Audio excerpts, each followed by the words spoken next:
निगरान हुकूमत का ईद से कबल अवाम की जेबों पर वार। का तेल 4 रुपए 46 पैसे फी लीटर महंगा कर दिया। हाई स्पीड डीजल की कीमत भी 6 रुपए 55 पैसे फी लीटर बढ़ा दी।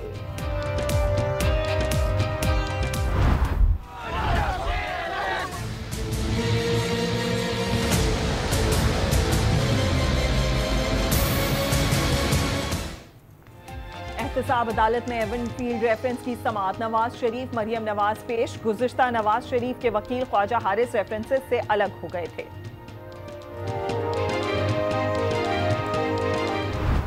सुप्रीम कोर्ट में असगर खान केस की समाअत भी आज होगी। नवाज शरीफ वकील के जरिए जवाब जमा करा चुके। पैसे लेने की तरदीद। काबीना आज हल्फ उठाएगी। गवर्नर बलूचिस्तान मोहम्मद खान अचकजई बुसरा से हल्फ लेंगे।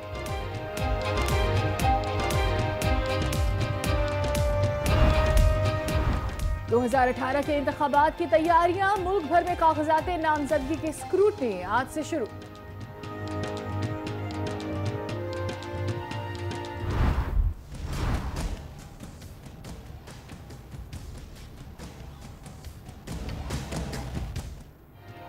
इंतजामिया कंदकोट में खसरा की वबा पर काबू पाने में नाकाम। गांव नसरुल्ला बुगटी में मजीद 3 माओं की गोद उजड़ गई। 4 माह में खसरा से 77 बच्चे लुकमाए अजल बन गए।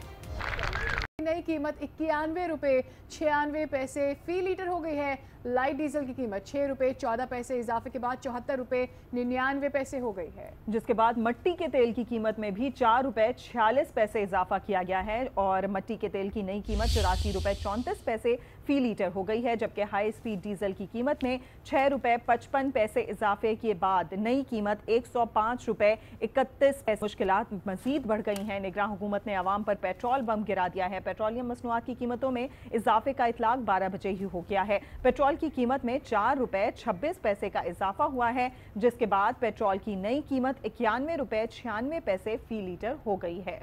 इस बारे में मजीद बात करेंगे। हमारे साथ मौजूद हैं हमारे नुमाइंदे आसिफ नवीद से।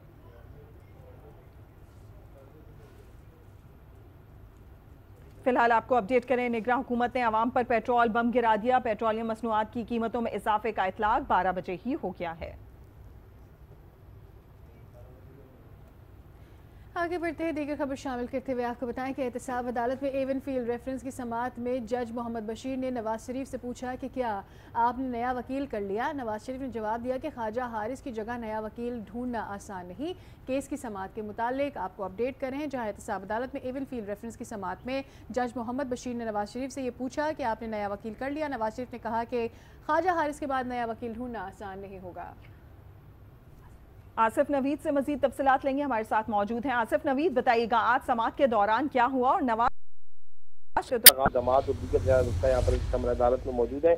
आज समाअत के आगाज पर ही जो सबसे पहला सवाल था वो जो एहतसाब अदालत के जज की जानिब से किया गया कि ख्वाजा हारिस की जो बता, बल्कि उन्होंने सबसे पहले वजाहत की कि ख्वाजा हारिस की रेफरेंस से जो दस्तरदारी की दरख्वास्त थी वो मंजूर नहीं की। सुप्रीम कोर्ट के हुक्म में ये नहीं लिखा कि हर सूरत हफ्ते और इतवार को समाअत की जाए और हुक्मनामे में लिखा है कि जरूरत पड़ने पर हफ्ते और इतवार को समाअत की जा सकती है। और अदालत ने अमले को सुप्रीम कोर्ट इस मौके पर अदालत ने जो सुप्रीम कोर्ट के हुक्मनामे की कापियां भी फ्री कैन को फराहम करने की हदायत की। और एहतसाब अदालत के जज का मियां मोहम्मद नवाज शरीफ से मुकालमा हुआ और उसमें उनका ये कहना था कि क्या आपने नया हारिस से बात की है। ये इतना आसान मामला नहीं कि ख्वाजा हारिस की जगह कोई नया वकील एकदम ढूंढ लिया जाए, क्योंकि ख्वाजा हारिस ने ये केस 9 माह तक इस पर मेहनत की और उसको बड़े भरपूर अंदाज में इसका दिफा किया। और हम तो रोजाना अदालत में लाहौर से पेश होते माँ सवाए बाहर जाने के कभी अदालत से इस्तना भी नहीं मांगा। सुबह सहरी करके पेशी के लिए लाहौर से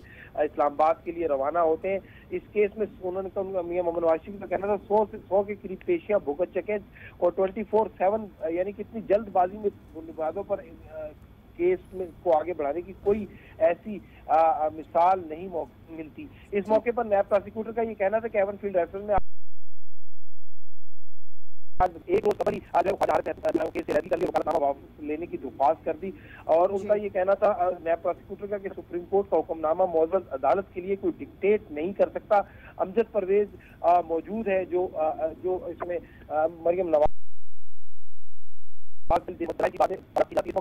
कहना है कि ख्वाजा साहब को राजी करने के लिए टाइम मिलना चाहिए और 1 हफ्ते का दिन होता है हमारे पास जिसमें हम लाहौर और कराची की अदालतों में पेश होते हैं। तो लिहाजा इस हवाले से मौजूद अदालत को मजीद वजाहत करे और हमें मजीद वक्त दिया जाए ताकि जो है वो इस हवाले से जो भी मियां मोहम्मद नवाज शरीफ के वकील के हवाले से फैसला उसके बाद ही कार्रवाई को आगे बढ़ाया जाए। बहुत शुक्रिया आसिफ नवीद, आपने हमें अपडेट किया। आगे चल के डेवलपमेंट आपसे जानते रहेंगे जो भी होगी।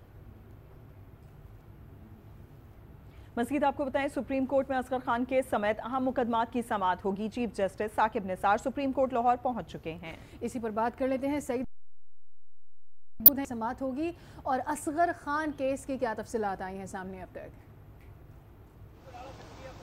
जी बिल्कुल, चीफ जस्टिस पाकिस्तान साकिब निसार अदालत पहुंच चुके हैं और आज वो असगर खान समेत और दीगर जो अहम केसेस हैं उनकी समाअत करेंगे। और इस वक्त असगर खान केस की जो है समाअत है वो शुरू हो चुकी है और चीफ जस्टिस की सरबराही में 3 रुकनी बेंच जो है ना असगर खान केस की समाअत कर रहा है। अटॉर्नी जनरल जो हैं वो काबीना के फैसले की रोशनी में जो है अदालत में आज रिपोर्ट पेश करेंगे और उसमें उन्होंने ये रिपोर्ट ये पेश करनी थी कि आया काबीना का जो असगर खान केस के हवाले से जो अमल दरामद के हवाले से जो फैसला है उसमें इस केस की रोशनी में मियां नवाज शरीफ, जावेद हाशमी, मौलाना फजलुर रहमान और गुलाम मुस्तफ़ा खर समेत 21 सियासतदान जो हैं जिन पर यह इल्ज़ाम है कि उन्होंने 1990 के इंतखाबात में पीपल्स पार्टी की मोहतरम बेनज़ीर शहीद की हुकूमत को जो है वो इक़्तिदार में आने से रोकने के लिए रकूम वसूल की थी। तो इस हवाले से इन 21 सियासतदानों की जानिब से अपने वकला के ज़रिए जो है वो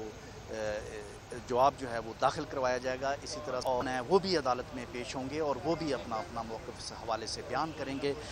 इसी तरह से आर्मी के वो साबिक सरबराहान और जो आर्मी के साबिक अफसरान हैं जिनमें आर्मी के साबिक सरबराह मिर्ज़ा असलम बेग और साबिक DGSI असद दुरानी जो है उनके वकला की जानिब से भी जो है वो आज अदालत में जवाब जो है वो दाखिल किया जाएगा।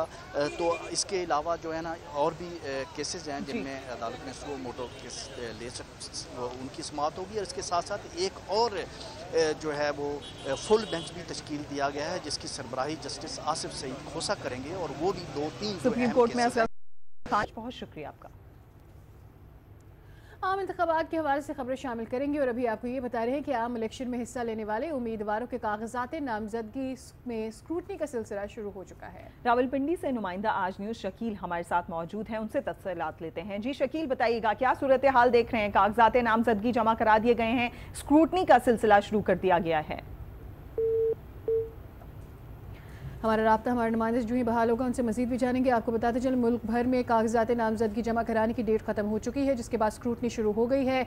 ऐसे में आपको बताते चलें कि रावलपिंडी में भी स्क्रूटनी का अमल शुरू हो चुका है। इसके अलावा आपको बताते चलें कि मुल्क भर से ही यही इतलात सामने आ रही हैं। आपको इससे पहले आपको बताएं कि कागजात नामजदगी जमा कराने के लिए 8 जून तक का वक्त दिया गया था जिसे बढ़ाकर फिर 11 जून कर दिया गया था। कागजात नामजदगी उम्मीदवारान जमा करा चुके हैं और अब स्क्रूटनी शुरू कर दी गई है और रावलपिंडी में भी इसी सिलसिले में स्क्रूटनी शुरू कर दी गई है। आम इलेक्शन में हिस्सा लेने वाले उम्मीदवारों के कागजात नामजदगी की स्क्रूटनी का सिलसिला शुरू हो चुका है। शकील हमारे साथ मौजूद हैं। शकील, बताइएगा स्क्रूटनी का सिलसिला शुरू हो गया है, तफसीलात नैब और स्टेट बैंक तक पहुंचा दी गई हैं?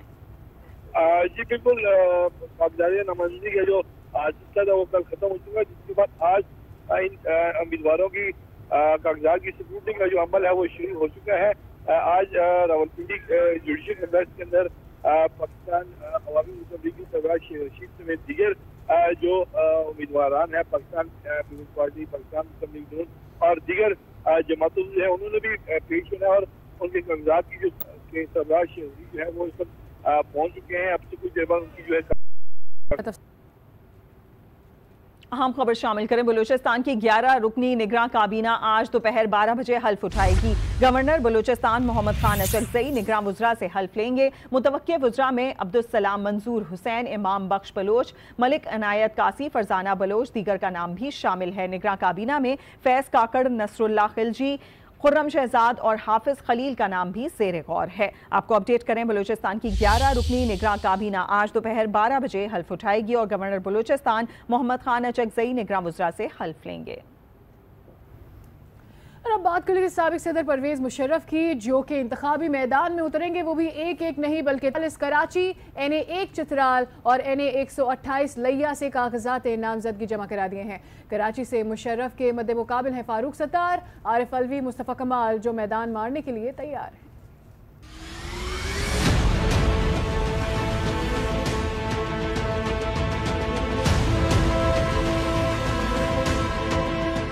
साबिक सदर परवेज मुशर्रफ भी इंतखाबी दंगल लड़ेंगे।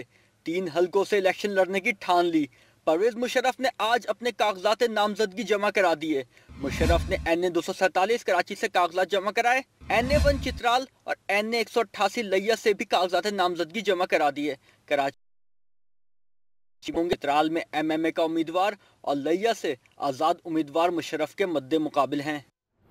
और आपको बताएं, कराची की सियासत में हल्का NA 246 कल भी अहम था और आज भी अहम है। पहले यह हल्का MQM का गढ़ माना जाता था और अब नई हल्का बंदियों के बाद यह हल्का पीपल्स पार्टी के गढ़ लियारी में तब्दील हो चुका है।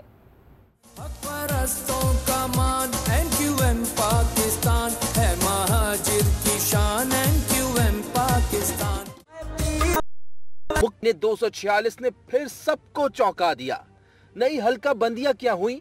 MQM का गढ़ पीपल्स